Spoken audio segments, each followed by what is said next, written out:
Alright mga kababayan, isang matinding pahayag ang inilabas ni Attorney Mike Operario na ngayon ay pinag-uusapan ng maraming Pilipino sa kanyang pagsusuri na itanong ang isang kontrobersyal na usapin.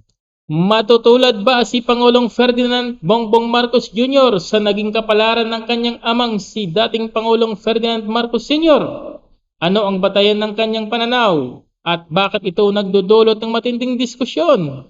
Alamin natin ang kanyang mga argumento at ang kontekstong nakapalibot sa isyong ito. Panoorin ang video hanggang dulo. Respicio na nagsabi na kailangan daw natin aminin na sa labanan na ito ay talo na tayo dahil nakulong na nga yung mga boss natin. Binabanggit niya dyan yung pagkakakulong kina Senator Marcoleta, kay Mike Defensor, kasama na rin siguro si President Digong. Pero totoo bang natalo na nga ba tayo? Ito si Attorney Mike Operario at pag-usapan po natin yan. Well, bagamat ito ay pabiro lang na sinabi ni Attorney Harold Respicio, ang tingin ko ay dapat nating ilagay sa tamang konteksto kung tayo nga ba ay talo na dito sa labanan na ito. Una, dapat nating maintindihan ano ba yung labanan na ito. Ang labanan po na ito ay hindi po isang rally lang. Hindi po ito isang araw na pakikibaka. Ang pakikipaglaban po para sa demokrasya at para sa ating mga kalayaan is not a one-day event. It is a process. Mahaba po yan. Kung mapansin po niyo noon, kung babalikan niyo yung kasaysayan, ang pagkakadeklara po ng martial law happened in 1972. But the EDSA Revolution, nangyari po yan 1986 na. Pero yung crescendo o yung kasagsagan ng mga rally laban kay Marcos ay naganap matapos mamatay si Ninoy Aquino noong 1983. Hindi naman po ka-ura-urada kinabukasan ay nakamit na agad natin ang ating kalayaan. Pagkakakulong po o pagkamatay ni Ninoy, halos sunod-sunod, araw-araw, buwan-buwan po ang pagrarally noon sa Kamaynilaan hanggang kumalat po ito sa buong Pilipinas. Hanggang sa hindi na maitanggi ng pamunuan ni Ferdinand Marcos na may problema ang pamahalaan.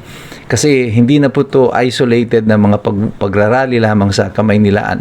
Talagang wala na siyang tigil. As in, every week mayroong rally sa anumang bahagi ng Pilipinas. And the economy was faltering. Pabagsak na ang ekonomiya ng Pilipinas. And the more that the economy is going down, the more dissatisfied the people are. And the more rallies are happening. Until dumating na po doon sa punto that even the United States government na pangunahing taga-suporta ni Ferdinand Marcos ng panahon na yun through Ronald Reagan could no longer deny the fact na may problema sila kay Marcos. So, Marcos was forced because sa mga rally na ito, sa mga question sa kanyang pamumuno, sa kanyang kalusugan, siya ay nagpatawag ng isang snap elections. At nung natapos na nga po yung snap elections, supposedly si Cory Aquino ang panalo. Pero ang idineklara pa rin ng COMELEC ay si Bongbong Marcos, si Ferdinand Marcos. Kung babalikan niyo po yung kasaysayan, dito po naganap yung walkout ng mga COMELEC encoders dahil pinipilit sila ng COMELEC na palitan yung entries doon sa election returns na ipapalabas doon sa screen. So, noon pa lang, talagang talamak na ang record nitong COMELEC, ng Commission on Elections sa Dayan. Lahat na lang ng election dito sa Pilipinas, yung mag-aalalan, COMELEC ang nasa sentro ng Dayan. At dahil po doon sa pag-walkout na yan, nagkaroon po ng malaking kontrobersiya. Kasi pagkatapos noon ay naiproklama pa rin si Ferdinand Marcos kahit na matindi ang mga rally na ng mga tao at yung international news na kinover sila, nakita na nga na mga nag-walk out ng mga encoders. Improklama pa rin si Marcos. At dahil dito, nagkaroon ng malawakang rally pa noon, yung call for civil disobedience. At marami pong mga tao ang lumahok dito, punong-puno po noon ang Luneta. At ang panawagan ni Cory Aquino noon is a civil disobedience at binoykot po ang mga kumpanya ng mga crony ng mga Marcoses, kagaya nila Lucio Tan, nila Danding Coangco, kaya po pati po mga bangko nagkaroon po ng ng massive withdrawal ng pera ng mga tao as a form of boycott. At dahil dito, napuwersa pati ang mga bangko na maglimita ng kanilang mga withdrawals. But the economy, because of this withdrawal sa mga bank accounts sa mga tao, is already suffering. At mga 1 week after po noong call na yan for civil disobedience, coup d'etat followed. Ito po yung coup d'etat ni Enrile at saka ni Fidel Ramos. And what happened after that is history. People power. So dito po sa sinasabi ko na to, makikita ninyo na it took us 3 years, 3 taon po, simula ng mamatay si Ninoy Aquino bago napababa si Marcos. And it took us a total of 12 years simula ng 14 years rather mula sa pagkakadeklara ng martial law bago po tuluyang napatalsik si Ferdinand Marcos. Marami pong mga tao ang nakulong noon, sila Ninoy Aquino, Jovito Salonga, sina Sergio Menya, sina Gabby Lopez at kung sino-sino pa ng mga political leaders. Yung iba sa kanila mga sikat, mga iba hindi, marami na mga nagkawala na lang.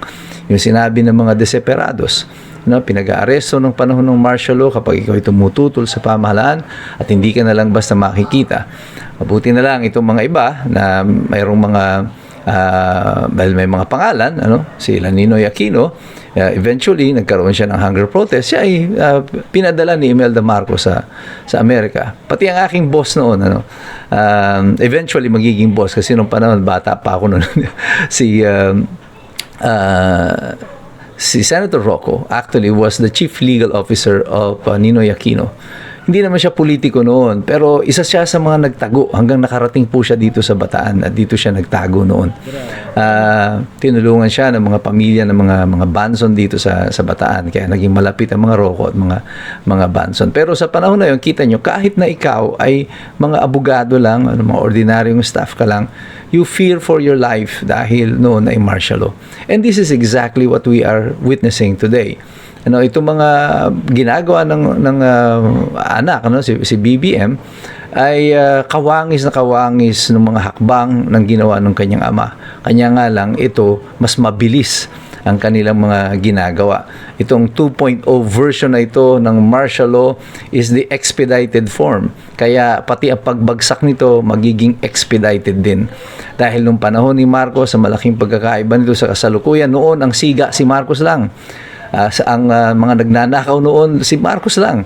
Ngayon, halos lahat sila magnanakaw sa pamahalaan. Halos lahat siga. Ang daming mga siga sa pamahalaan. Ang daming nang aabuso sa karapatan. Kaya mas lalong mabilis ang pag-igting ng galit ng mga mamamayan. The fight for democracy is never a one-day event. The fight for our freedom is a series of constant battles. And this is what we are going through right now. Succession o sunod-sunod na mga digmaan. Hindi po ito yung kabuuan ng giyera. Paisa-isang mga battles na yan eventually will lead us to an eventual victory. Pero kailangan natin po dito ay yung iba yung pagtitiyaga. Kailangan po ng mga mamamayan na tayo ay laging nakasunod dito sa mga nangyayari sa ating bansa. At patuloy tayo dapat na mayroong pakialam sa kapakanan ng bawat isa. Hindi po natin makakamit ang tunay na kalayaan kung ang una nating iniisip ay ang ating mga personal na interes. Kagaya po ng mga politiko ngayon, kaya po nagkakaganito ang ating bayan, wala po silang iniisip kundi yung kanilang mga personal na interes.